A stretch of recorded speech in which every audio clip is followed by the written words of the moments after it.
Hello everyone, आज date है 16 दिसंबर। तो आज हम 2 दिन का वो सभी most important current affair cover करेंगे जो हमारे एग्जाम के लिए बहुत ज़्यादा इंपॉर्टेंट होते हैं। तो सबसे पहले वीडियो की शुरुआत हम करते हैं कोटेशन से, जो हमें पढ़ाई के साथ साथ एक अच्छा इंसान बनाता है। तो आज का कोटेशन है, ज़िंदगी में गलती करना बुरा नहीं है, उसे बार बार दोहराना बुरा है। यानी कि अगर किसी भी इंसान के लाइफ में कोई गलती होता है तो ये बहुत ही नेचुरल बात है, इंसान से ही गलतियाँ होती रहती हैं। लेकिन अगर आप उस गलती से कुछ भी सीख नहीं रहे हो, उसको बार बार दोहराए जा रहे हो, तो फिर ये सबसे बड़ी गलती है। ओके, अदरवाइज गलतियाँ इंसान से ही होती है। तो अगर आपके आसपास में कोई भी ऐसा है व्यक्ति है जो गलती कर रहा है, तो आप उसको समझाओ, और अगर वो नहीं समझ रहा है तो एक बार उसके एंगल से कि वो कैसे क्या सोचता है या फिर कैसे क्या सोचती है, उसके हिसाब से, उसके विचारों के हिसाब से आप उसको समझाओ कि क्या सही है और क्या गलत है। ओके, तो गलती करना कोई बड़ी बात नहीं है, इसको आप माइंड में ज़रूर रखिएगा। आप उससे बस सीखते जाइए कि मैंने ये गलती किया है, अब मैं ये सीख चुका हूँ, अब दोबारा ये गलती नहीं होगा। तो चलिए शुरू करते हैं। चलिए अब देखते हैं आज का सभी मोस्ट इम्पॉर्टेंट करंट अफेयर क्या क्या है। तो आज का सबसे पहला प्रश्न है, किसने क्रांतिकारी क्वांटम चिप जिसका नाम है वीलो का अनावरण किया है। यानी कि जो क्वांटम चिप है, नाम है वीलो, ये किसके द्वारा बनाया गया है आपको बताना है। तो सामने यहाँ पे ऑप्शन है, तो ये बनाया गया है दोस्तों ए, गूगल के द्वारा। कौन बनाया है? वीलो नामक क्वांटम चिप गूगल ने बनाया है। तो देखिए इसके बारे में, ये यहाँ पे रहा, वीलो चिप गूगल ने बनाया है। ये दोस्तों मात्र कुछ मिनटों में क्या करेगा, ऐसी समस्याओं को हल कर देगा जिनको सॉल्व करने में सबसे शक्तिशाली सुपर कंप्यूटर को भी 70 लाख साल लग जाएंगे। यानी कि जस्ट इमेजिन कि कितना पावरफुल चिप है ये वीलो, 70 लाख साल लग जाएगा सुपर कंप्यूटर को भी सॉल्व करने में। तो ये वीलो बहुत ही पावरफुल है, गूगल ने इसको बनाया है। देखिए यहाँ पे बात हो रहा है गूगल का, तो इसके बारे में अभी कुछ दिन पहले ही न्यूज़ में था क्या चीज़, कि गूगल ने गूगल सेफ्टी इंजीनियरिंग सेंटर जो है कहाँ पे स्थापित किया है? हैदराबाद में। तो ये भी इम्पोर्टेंट क्वेश्चन बन सकता है एग्जाम के लिए। हैदराबाद में इसका पहला एशिया प्रशांत क्षेत्र में टोक्यो के बाद अपनी तरह का दूसरा और दुनिया में 5वां तरह का क्या होगा, ये सेंटर होगा। यानी कि ऐसा जब हैदराबाद में स्थापित होगा तो ये अपने तरह का भारत में पहला है, एशिया प्रशांत क्षेत्र में टोक्यो के बाद दूसरा है, और पूरी दुनिया में ऐसा सेंटर ये 5वां होगा। दोस्तों बात हो रहा है GSEC, जिसको हम लोग बोलना है गूगल सेफ्टी इंजीनियरिंग सेंटर। ये क्या करता है? सुरक्षा और ऑनलाइन सुरक्षा उत्पादों को बढ़ाने पे ध्यान केंद्रित करता है। वर्तमान में भारत में गूगल इंडिया के MD कौन है? तो वो है रोमा दत्ता चौबे। ओके, बात हो रहा है गूगल का, तो इसके बारे में भी देख लीजिए बेसिक जानकारी क्या हमें पता होना चाहिए कि गूगल की शुरुआत कब हुई थी। गूगल शुरू हुआ था 1996 में।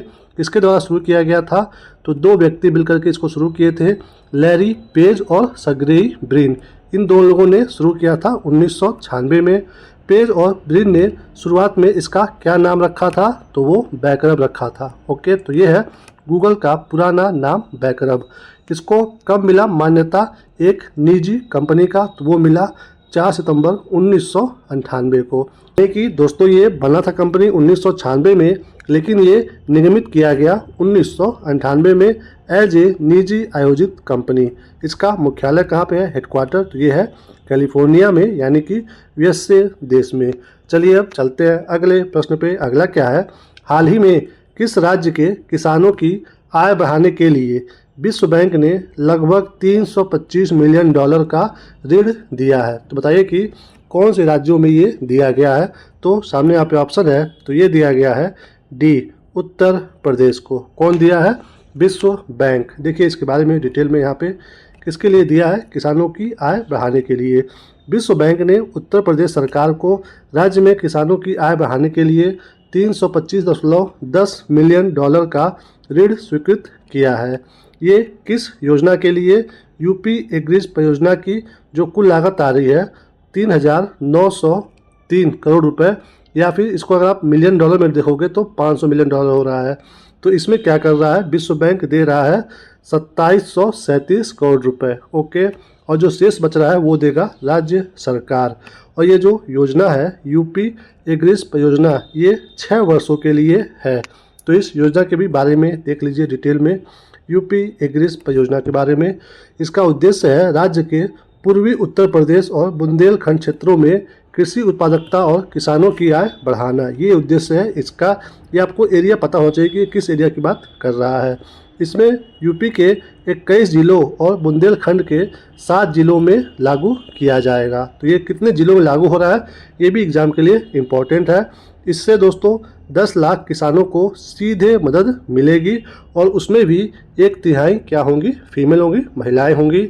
और इसमें किसानों के साथ साथ 1 लाख मछुआर परिवारों के जो मछुआरा होते हैं उनके परिवारों को भी मदद मिलेगी। और 500 किसानों को उन्नत कृषि तकनीकी सिखाने के लिए विदेश भेजा जाएगा। तो ये सब जो डाटा है ये आपके एग्ज़ाम के लिए इम्पोर्टेंट है कि कितने महिलाओं को मिल रहा है 1/3 और कितने मछुआरा परिवारों को तो 1 लाख और कितने किसानों को भेजा जाएगा विदेशों में तो वो 500 कृषि उन्नत सीखने के लिए। ओके, तो ये रहा यूपी एग्रीज योजना के बारे में। बात हो रहा है कि इसको यूपी को कौन लोन दिया है, विश्व बैंक। तो देखिए इसके बारे में भी डिटेल में, विश्व बैंक के बारे में आपको ये जानना है कि इसका उद्देश्य क्या है, क्यों बनाया गया था ये। तो ये बना था राष्ट्रों को पुनर्निर्माण और विकास के कार्यों में आर्थिक सहायता देने के लिए, वर्ल्ड बैंक। ओके, इसका जो मेन सिद्धांत है वो है कि working for a world free poverty, यानी कि इसका जो मेन सिद्धांत है वो ये है कि दुनिया को गरीबी से मुक्त बनाना है। इसको कब स्थापित किया गया था, तो ये बना था 1944 में। इसका हेडक्वार्टर प्रेजेंट टाइम में कहाँ पे है, वाशिंगटन डीसी में, यानी कि यूएस देश में है। विश्व बैंक का हेडक्वार्टर 1944 में ये स्थापित वहाँ पे हुआ था।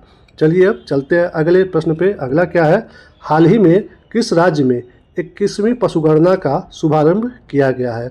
तो ये 21 नंबर का जो पशुगणना है ये अभी हाल ही में किस राज्य में शुरू हुआ है आपको बताना है। तो ये अभी हाल ही में शुरू हुआ है बी, हरियाणा में। कहाँ पे शुरू हुआ है, हरियाणा में। देखिए इसके बारे में डिटेल में, हाल ही में कहाँ पे शुरू हुआ है, हरियाणा में। और अगर आप बात करो पूरे भारत लेवल पे तो ये 25 अक्टूबर 2024 को केंद्र के द्वारा 21वीं नंबर की जनगणना शुरू की गई थी जो कि पशुधन जनगणना है। इसमें दोस्तों ये किसके द्वारा शुरू किया गया था, ये केंद्रीय मत्स्य पालन, पशुपालन और डेयरी मंत्री जो कि कौन है, राजीव रंजन सिंह, इनके द्वारा नई दिल्ली में इसका जो अभियान है और साथ ही साथ महामारी निधि परियोजना जो कि $25 मिलियन की है, इसका शुभारंभ किया गया था। यानी कि दिल्ली से इसका शुभारंभ हुआ है। कौन किया है, केंद्रीय मत्स्य पालन, पशुपालन और डेयरी मंत्री राजीव रंजन सिंह जी। ओके, और ये जो जनगणना होगी इसमें टोटल 16 प्रजातियों की 219 देसी नस्लों को ध्यान में रख करके ये गणना किया जाएगा। यदि बात की जाए कि ये जो जनगणना शुरू हुई थी ये भारत में कब शुरू हुआ था, तो ये शुरू हुआ था 1919 और 1920 के बीच में। और तब से ये हर कितने सालों पे हो रहा है, ये हर 5 सालों पे होता है पशुधन जनगणना 2019 और 20 से। चलिए अब चलते हैं अगले प्रश्न पे। अगला क्या है, विश्व प्रसिद्ध सूरज कुंड मेला 2025 कहाँ आयोजित किया जाएगा। तो ये विश्व प्रसिद्ध है, नाम है सूरज कुंड मेला। तो ये 2025 में कहाँ पे होगा ये आपको बताना है। तो सामने यहाँ पे ऑप्शन है, तो ये होने वाला है डी, फरीदाबाद में। कहाँ पे होने वाला है, फरीदाबाद में होने वाला है सूरज कुंड मेला 2025। देखिए इसके बारे में डिटेल में, सूरज कुंड अंतर्राष्ट्रीय शिल्प मेला हर साल भारत के हरियाणा के फरीदाबाद में सूरज कुंड में आयोजित किया जाता है। यानी कि ये हर साल एक ही जगह पे होता है, कहाँ पे, हरियाणा के फरीदाबाद में। ओके, इस बार का जो ये 38वें नंबर का है ये 7 से 23 फरवरी 2025 तक आयोजित किया जाएगा। तो ये रहा इसका डेट। और इस बार मेले में जो पूर्वोत्तर राज्यों की सांस्कृतिक विरासत है और शिल्पकला है इसका विशेष प्रदर्शन होगा। किसका होगा, जो नॉर्थ ईस्ट है हमारे, जब आप भारत का नक्शा देखोगे तो जो इस साइड में नॉर्थ ईस्ट है, यहाँ पे आप मैप पे देखो, यहाँ पे जो नॉर्थ ईस्ट है इनका क्या होगा, विशेष प्रदर्शन होने वाला है इस मेले में। और इस बार का जो थीम स्टेट होगा वो राजस्थान और मध्य प्रदेश में से एक राज्य को जोड़ा जाएगा एज ए थीम स्टेट। किसमें, सूरज कुंड अंतर्राष्ट्रीय शिल्प मेला में। तो ये कहाँ पे हो रहा है, हरियाणा के फरीदाबाद में होने वाला है। चलिए अब चलते हैं अगले प्रश्न पे। अगला क्या है, भारत का पहला जियो साइंस म्यूजियम किस जगह तैयार किया गया है। तो किसकी बात हो रही है, भारत के पहले जियो साइंस म्यूजियम की। बताइए कि ये कहाँ पे तैयार हुआ है। सामने यहाँ पे ऑप्शन है, तो ये तैयार हुआ है ए, ग्वालियर में। कहाँ पे, ग्वालियर में तैयार किया गया है। देखिए इसके बारे में डिटेल में, 35 करोड़ की लागत से ग्वालियर यानी कि मध्य प्रदेश राज्य में देश का पहला जियो साइंस म्यूजियम बनाया गया है। तो ध्यान दीजिएगा, अगर राज्य पूछे तो मध्य प्रदेश में। इसका जो उद्घाटन हुआ है वो किसके द्वारा किया गया है? केंद्रीय राज्य खनन मंत्री जो कि हैं सतीश चंद्र दूबे जी, और यही यहाँ पे क्या थे? मुख्य अतिथि। इसमें 2 गलियारा बनाया गया है। पहला जो है वो है इवोल्यूशन ऑफ अर्थ का, और जो दूसरा है वो है इवोल्यूशन ऑफ लाइफ का, यानी कि पृथ्वी और लाइफ की जो उत्पत्ति कैसे हुई है इसके बारे में यहाँ पे जानकारी मिलेगा। और यहाँ पे ये और भी अन्य जानकारी आपको मिल सकता है। आने वाले दिनों में एमपी के जो जबलपुर है वहाँ पे जियो साइंस पार्क बनाया जाएगा। इसकी योजना यहाँ पे बन चुकी है। तो जियो साइंस पार्क कहाँ बनने वाला है? जबलपुर में, मध्य प्रदेश के। यहाँ पे बात हो रहा है कि evolution of earth, evolution of life. तो आपको यहाँ पे बताना है कि जो हमारी पृथ्वी है वो आपको पता होगा कि अपने अक्ष पे वो घूमती रहती है। तो आपको बस ये बताना है कि पृथ्वी अपने अक्ष पे किस दिशा में घूमती है, पश्चिम से पूर्व, पश्चिम से पूर्व या फिर पूर्व से पश्चिम। आपको कमेंट करके बताना है। ये बहुत ही इजी क्वेश्चन है, बहुत ही इजी। तो आपको कमेंट करके बताना है कि हमारी जो पृथ्वी है वो पश्चिम से पूर्व या फिर पूर्व से पश्चिम घूमती है। तो कमेंट जरूर करिएगा आप। चलिए अब चलते हैं अगले प्रश्न पे। अगला क्या है? हाल ही में फोर्ब्स की 100 सबसे ताकतवर महिलाओं की सूची में कितनी भारतीय महिलाओं को शामिल किया गया है? तो ये जो फोर्ब्स है ये हर साल सूची निकालता है 100 ताकतवर महिलाओं की। तो बताइए कि इस बार का जो सूची आया है इसमें कितनी भारतीय महिलाओं को शामिल किया गया है टॉप 100 में? तो सामने यहाँ पे ऑप्शन है। तो इसमें शामिल हुई है भारत की 3 महिलाएं। सी, कितनी? 3 महिलाएं। देखिए यहाँ पे इसके बारे में डिटेल में। तो ये है वो तीनों महिलाएं, यहाँ पे इनकी फ़ोटो है। फोर्ब्स की ये 21 नंबर की सूची है जिसमें 3 भारतीय महिलाओं के नाम शामिल हैं। कौन है वो तीनों महिला? एक है निर्मला सीतारमण जी जो कि हमारे देश की क्या है? भारतीय वित्त मंत्री हैं, और इनका इसमें 28वां स्थान रहा है। दूसरे पर कौन है? रोशनी नादर मल्होत्रा जी जो कि आईटी कंपनी जो HCL टेक्नोलॉजी की है उसकी क्या है? ये चेयरपर्सन है और CEO है, और इस लिस्ट में इनका 81 यानी कि 81 नंबर पे स्थान है। और उसके बाद तीसरे नंबर पे जो भारतीय हैं वो है किरण मजूमदार शाह। ये क्या है? बायोटेक कंपनी बायोकान की संस्थापक और चेयरपर्सन। इनका इसमें रैंकिंग है 82, 82वां स्थान है। तो ये है निर्मला सीतारमण जी, और ये हैं रोशनी नादर मल्होत्रा जी, और ये हैं किरण मजूमदार शाह। तो ये तीनों लोग इसमें शामिल हैं टॉप 100 में। बात हो रहा है इस सूची का, तो ये कौन निकालता है? फोर्ब्स। ये कहाँ का है? ये अमेरिका का बिजनेस पत्रिका है जो हर साल दुनिया के ताकतवर लोगों की सूची जारी करता रहता है। तो ये चीज़ इंपॉर्टेंट रहा कि 3 महिलाएं शामिल हुई है इस बार टॉप 100 में। ओके, तो इम्पॉर्टेंट है, महिलाओं से संबंधित है, तो ये हमारे एग्जाम के लिए मोस्ट इम्पॉर्टेंट है। यहाँ पे आपको ये न्यूज़ पढ़ने के बाद आपको सोचना चाहिए कि इतनी ज़्यादा आबादी है और सिर्फ 3 महिलाओं के नाम शामिल हो पा रहे हैं टॉप 100 में, तो ये सोचने वाली बात है।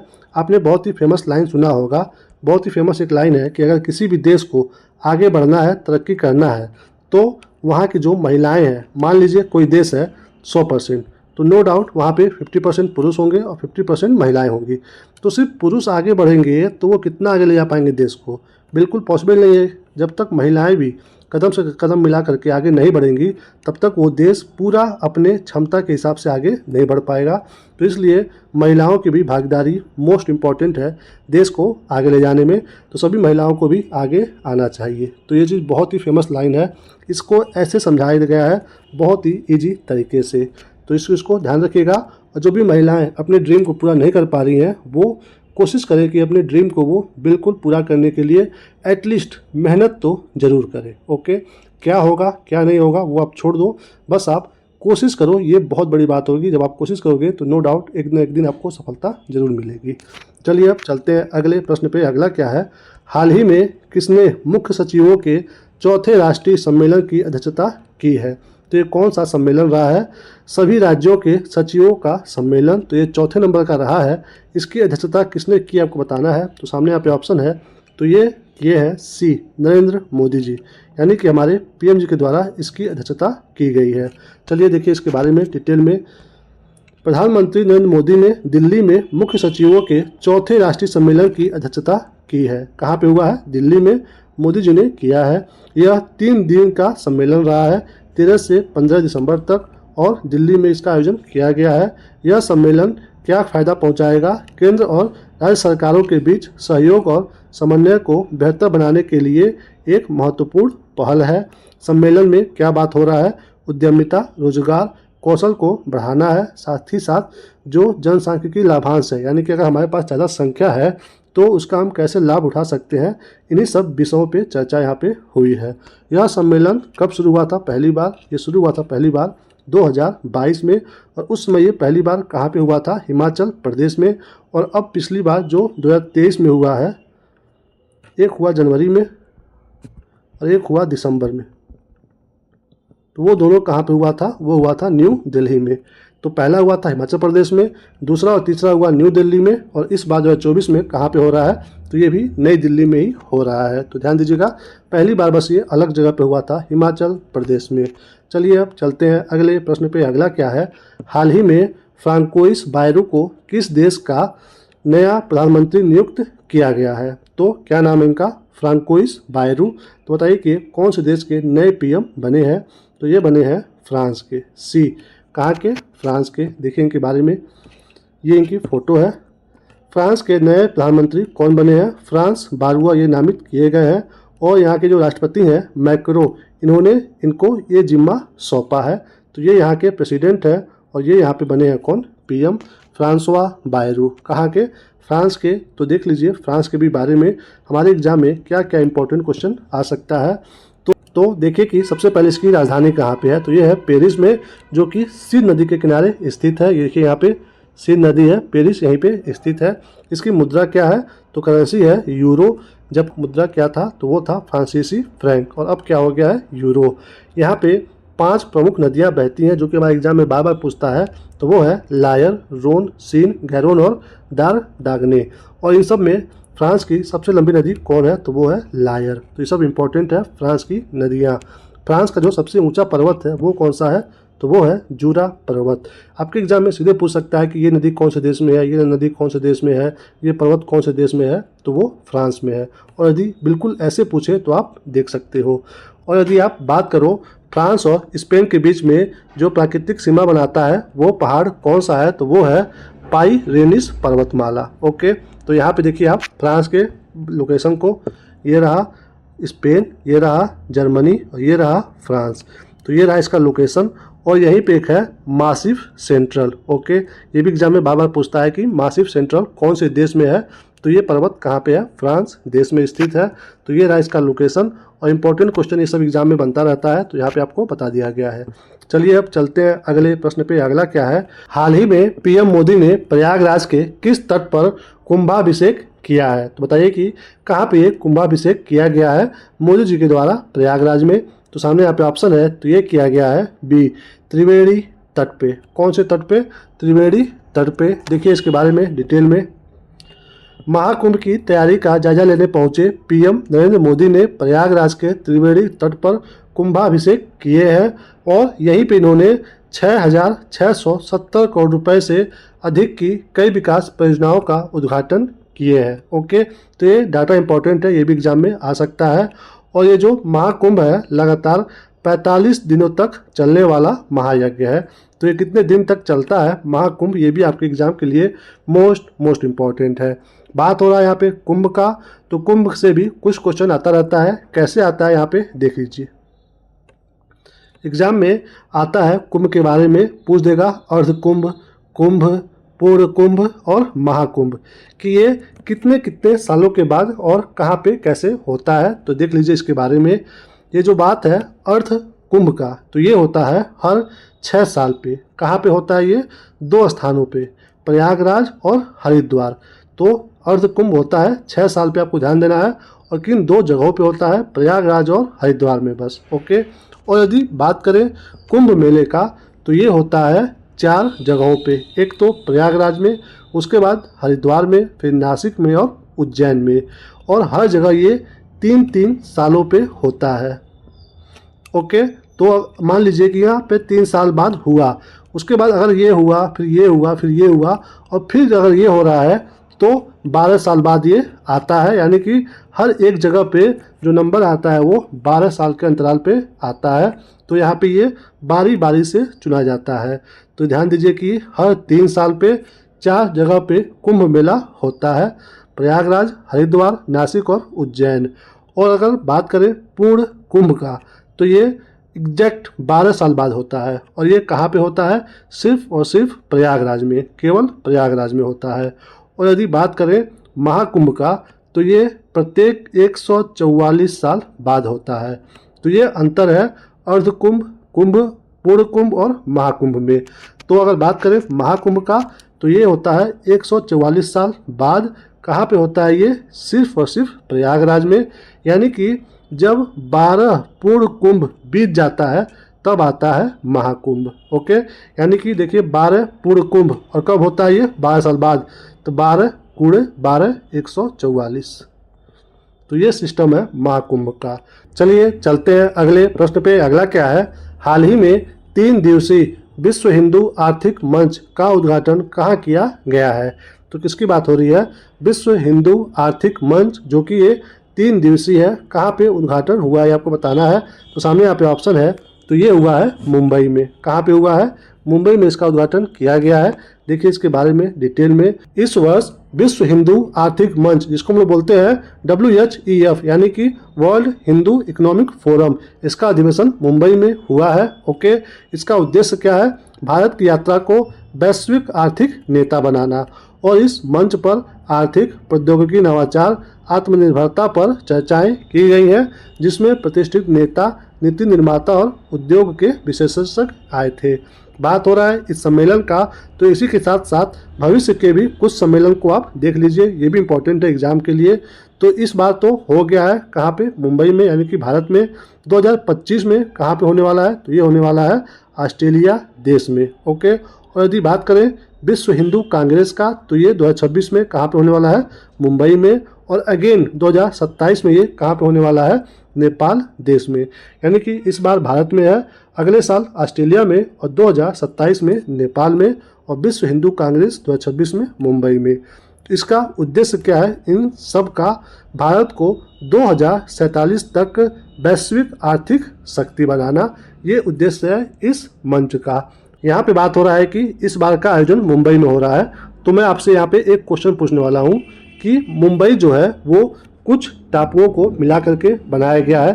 तो वो कितने टापुओं को, कितने द्वीपों को मिला करके बनाया गया है, ये आपको कमेंट में बताना है। तो मैं आपको यहाँ पे ऑप्शन भी दे रहा हूँ कि 4, 5, 6, 7 कितने द्वीपों को मिला करके मुंबई शहर को बनाया गया है, आपको कमेंट करके बताना है। तो आज आपके लिए 2 क्वेश्चन है कि हमारी पृथ्वी कौन सी दिशा में घूमती है और मुंबई कितने द्वीपों को मिला करके बनाया गया है। इन दोनों का उत्तर आपको कमेंट सेक्शन में बताना है। आज के लिए बस इतना ही। Thank you for watching. इस वीडियो से आपकी थोड़ी सी भी जानकारी बढ़ी हो, थोड़ी सी भी, तो प्लीज़ चैनल को सब्सक्राइब जरूर करिए, वीडियो को लाइक करिए, शेयर करिए और कमेंट करके बताइए कि आपको हमारा वीडियो कैसा लगा। अच्छा या बुरा जैसा भी लगा हो आप खुल करके कमेंट करके बता सकते हैं। अपना ख्याल रखिए, मुस्कुराते रहिए। मिलेंगे हम आपको अगले वीडियो में। तब तक के लिए जय हिंद, वंदे मातरम।